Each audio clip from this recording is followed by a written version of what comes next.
আজকের প্রথম খবরটা হলো মহালয়ার বুড়ে সদরঘাট ও অন্নপূর্ণা ঘাটে দর্শনার্থীদের উপচে পড়া ভিড়। প্রতিবারের মতো শিলচরেও মহালয়ার বুড়ে আনন্দ উল্লাসে মেতে উঠলেন সনাতন ধর্মাবলম্বীরা। পিতৃপক্ষের সমাপ্তি ও দেবীপক্ষের সূচনা অর্থাৎ মহালয়ার বুড়ে সদরঘাট ও অন্নপূর্ণা ঘাটে দুটি সেতুতে দর্শনার্থীদের উপচে পড়া ভিড় পরিলক্ষিত হয়। একই সঙ্গে দুর্গাদেবীর আগমনীর বার্তা শিলচর শহরে আনন্দময় পরিবেশ সৃষ্টি করেছে। বুধবার পূর্বপুরুষের স্মরণে বরাক নদীর বিভিন্ন ঘাটে পুরোহিতদের মন্ত্রোচ্চারণের মধ্য দিয়ে তর্পণ করতে দেখা যায় শ্রদ্ধা ভরে। মহালয়া ঘিরে পুলিশের নিরাপত্তার চাদরে মুড়ে ছিল গোটা শিলচর শহর। প্রতিটি পয়েন্টে পুলিশ ও সিআরপিএফ বাহিনী মোতায়েন করা হয়েছে, যাতে মহালয়ার দিনে কোনো ধরনের অপ্রীতিকর ঘটনা না ঘটে।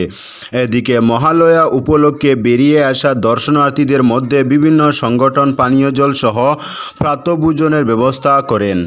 আজকের পরবর্তী খবরটি হলো পাতারকান্দিতে মহালয়ার সকালে ট্রেনে কাটা পড়ে মৃত্যু এক ব্যক্তির। মহালয়ার সকালেই মর্মান্তিক দুর্ঘটনা ঘটল পাতারকান্দির কলকলি ঘাটে। কাজের উদ্দেশ্যে ঘর থেকে বেরিয়ে আর ফেরা হলো না এক বাগান শ্রমিকের।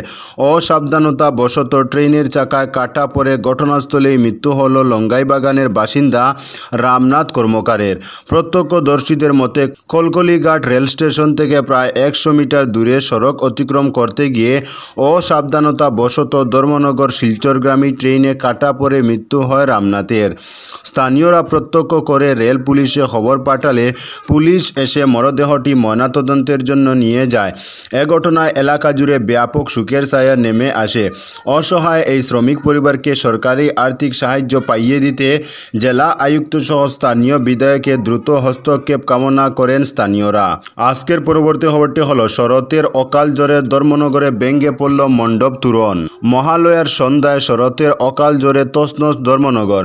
ব্যাপক ক্ষতিগ্রস্ত উত্তর ত্রিপুরার ধর্মনগর। জ্বরে গাছপালা ভেঙে পড়ার পাশাপাশি পূজার মণ্ডপ ও তোরণও ভেঙে পড়েছে। বুধবার সন্ধ্যায় প্রবল বেগে দেয়ে আসা অকাল জ্বরে ধর্মনগর জেল রোড স্থিত ক্লাব কনসেনসাস এর আলোকসজ্জার সুবিশাল তরুণ। আর মাত্র হাতে গোনা কয়েকদিন পুজোর। এর মধ্যে জ্বরে ক্ষতি করা মণ্ডপ ও তোরণ নিয়ে সমস্যায় পড়তে হচ্ছে কমিটিগুলোর। যদি আবহাওয়া দফতরের রিপোর্ট অনুযায়ী বৃষ্টি নামে তাহলে বিপাকে পড়তে হবে এমন আশঙ্কা কর্মকর্তাদের। এদিকে বাঁশের তৈরি বিশাল আকার এই তোরণ রাস্তায় ভেঙে পড়ায় সড়কের দুধারে আটকে পড়েছে বহু যানবাহন। আজকের পরবর্তী খবরটি হলো করিমগঞ্জে গান্ধী জয়ন্তীতে বিভিন্ন অনুষ্ঠান প্রশাসনের। সমগ্র দেশের সঙ্গে করিমগঞ্জেও 2 অক্টোবর বুধবার জাতির জনক মহাত্মা গান্ধীর 155তম জন্মজয়ন্তী শ্রদ্ধার সাথে গান্ধী জয়ন্তী হিসেবে পালিত হয়েছে। এতে বুধবার সকাল 11টায় করিমগঞ্জ জেলা আয়ুক্ত কার্যালয়ের সভাকক্ষে জেলা আয়ুক্ত প্রদীপ কুমার দ্বিবেদী গান্ধীজির প্রতিকৃতিতে পুষ্পার্ঘ্য অর্পণ করে শ্রদ্ধা জ্ঞাপন করেন। পাশাপাশি জেলা উন্নয়ন আয়ুক্ত দীপক জিডুং, অতিরিক্ত জেলা আয়ুক্ত উদয় শঙ্কর দত্ত শ্রদ্ধা নিবেদন করেন। এরপর উপস্থিত সব আধিকারিক ও কর্মীদের জেলা আয়ুক্ত অহিংসা এবং শান্তির শপথ বাক্য পাঠ করান। এদিকে এদিন এর আগে সকাল 8টায় করিমগঞ্জ জেলা প্রশাসন ও করিমগঞ্জ পৌরসভার উদ্যোগে করিমগঞ্জ শহরের স্টেশন রোডস্থিত মহাত্মা গান্ধীর মূর্তিতে করিমগঞ্জের চক্র আধিকারিক জয় ক্রিশ্চিয়ানা এন গামলাই, উপপৌরপতি সুখেন্দু দাস, পৌরসভার কার্যবাহী আধিকারিক প্রীতম শর্মা সহ বিশিষ্ট জনেরা মাল্যদান করে শ্রদ্ধা জ্ঞাপন করেন। আজকের পরবর্তী খবরটি হলো শিলচর বাইপাসে দিন দুপুরে বাইক পুড়ে ছাই, পাশে নেই কেউই। দিন দুপুরে আগুনে পুড়ে ছাই হয়ে গেল একটি বাইক, তবে বাইকের কোনো মালিক পাশে দেখা যায়নি। ঘটনাটি ঘটেছে বুধবার শিলচর বাইপাস রোডে। হঠাৎ দেখা যায় সড়কের পাশে দাউ দাউ করে জ্বলছে একটি বাইক। পাশে লোক নেই দেখে অনেকে এড়িয়ে যান ঘটনাটি। কোনো একটা ষড়যন্ত্র বা প্রমাণ মিটিয়ে দিতে বাইকটি পুড়িয়ে দেওয়া হয়েছে এমন ধারণা করছেন স্থানীয় লোকেরা।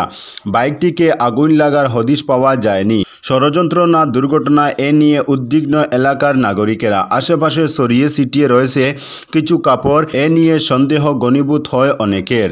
আজকের পরবর্তী খবরটি হলো মহালয়ার প্রভাতে জনজুয়ার হাইলাকান্দিতে টাবলো সাজিয়ে নগর পরিক্রমা। আবহাওয়া দফতরের আগাম বার্তায় কিছুটা দ্বিধাগ্রস্ত থাকলেও বুধবার ভোর রাতে প্রকৃতি সদয় থাকলে শিশির ভেজা এক শ্বেত শুভ্র প্রভাতে দেবীপক্ষকে দুহাত মেলে আহ্বান জানালেন শহর হাইলাকান্দির আবাল বৃদ্ধ বনিতা। আক্ষরিক অর্থে উদযাপন হলো মহালয়া। পাশাপাশি বিভিন্ন সার্বজনীন পূজা কমিটি দেবী দুর্গার প্রতীকী সহ টাবলো পরিবেশকে আরও মাতিয়ে তুলে। কার্যত বুধবার থেকেই দুর্গাপূজার কাউন্টডাউন শুরু, তাই বিভিন্ন পূজা কমিটি টাবলো সাজিয়ে সবাইকে তাদের মণ্ডপে আসার আমন্ত্রণ জানান।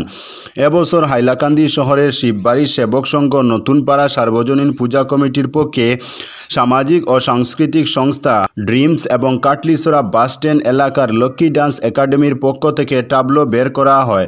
আজকের পরবর্তী খবরটি হলো বজ্রপাতে মৃত ব্যক্তির পরিবারকে আর্থিক সাহায্য কৃষ্ণেন্দুর। পাতারকান্দি বিধানসভার লোয়ারফুয়া ব্লকের করিখাই গ্রামে বজ্রপাতে মৃত্যু হওয়া অসহায় এক ব্যক্তির পরিবারের হাতে এককালীন 4 লক্ষ টাকার একটি চেক তুলে দিলেন পাতারকান্দির বিধায়ক কৃষ্ণেন্দু পাল। মঙ্গলবার তিনি তার কানিশাইলের নিজস্ব বাসভবনে নিজ কেন্দ্রের করিখাই গ্রামের মৃত ব্যক্তির পত্নী রামবর্তী গুরের হাতে সরকারি তরফ থেকে এই চেক তুলে দেন। উল্লেখ্য, চলতি বছরের 22 এপ্রিল পাতারকান্দি সার্কেলের অধীন লোয়ারফুয়া জিপির করিখাই গ্রামের সুখলাল গুরের বজ্রপাতে মৃত্যু হয়। পরবর্তীতে রাজ্য সরকারের পক্ষ থেকে আর্থিক সাহায্য প্রদান করা হয়। আজকের পরবর্তী খবরটি হলো সুনাইয়ে 50 ফুট উঁচু স্থায়ী জাতীয় পতাকা উত্তোলন পরিমলের। গান্ধী জয়ন্তীতে সুনাই মুক্ত মঞ্চের সামনে 50 ফুট উঁচু স্থায়ী পতাকা উত্তোলন করলেন সাংসদ পরিমল শুক্লবৈদ্য। সঙ্গে ছিলেন বিজেপি জেলা সভাপতি বিমলেন্দু রায়, পৌরসভার সভানেত্রী শিলুরানী দাস, ভাইস চেয়ারম্যান শাহরুল আলম সহ ওয়ার্ড কমিশনারগণ ও পৌর কর্মচারীরা। আমন্ত্রিত মুখ্য অতিথি হিসেবে পরিমল শুক্লবৈদ্য বলেন, সারা বিশ্বে অহিংসার বাণী প্রচার করেছেন। তার জন্মদিনে সুনাই শহরে জাতীয় পতাকা উত্তোলন করে দেশে উল্লেখযোগ্য স্থান অর্জন করেছে সুনাই। বিমলেন্দু বাবু ও পৌরসভার উন্নয়নের প্রশংসা করেছেন। ভাইস চেয়ারম্যান শাহরুল এই দিনে জাতীয় পতাকা উত্তোলন করতে পারায় ধন্যবাদ জানিয়েছেন। এছাড়া ওয়ার্ড কমিশনার নূর আহমেদ বরবুইয়া বক্তব্য রাখেন। তো বন্ধুরা, আজকের জন্য এতটুকু। পরবর্তী কোনো নতুন ভিডিওতে দেখা হবে, তখন অবধি ধন্যবাদ।